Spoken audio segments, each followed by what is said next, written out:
ঝিনাইদহ সদর উপজেলার ২ নম্বর মধুহাটি ইউনিয়ন জামাতের উদ্যোগে একটি ইফতার মাহফিল অনুষ্ঠিত হয়েছে। বুধবার বিকালে বাজার গোপালপুর স্কুল অ্যান্ড কলেজ মাঠ প্রাঙ্গণে এ ইফতার মাহফিল অনুষ্ঠিত হয়।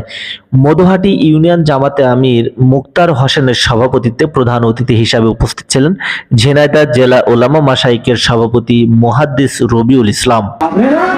যদিও এই ক্ষেত্রে একে অপরের সহযোগিতা করে প্রিয় ভাইরা, বাংলাদেশে আমরা জাতীয়তাবাদের শাসন দেখেছি, ঠিক কিনা? ধর্মনিরপেক্ষতাবাদের শাসন দেখেছি, ঠিক কিনা?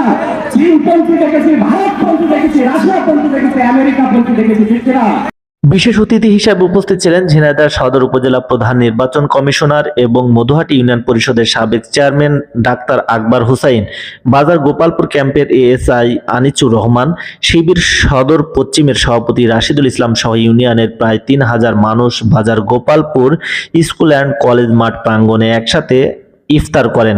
অনুষ্ঠানটি পরিচালনা করেন মধুহাটি ইউনিয়ন জামাতের সেক্রেটারি হায়দার আলী।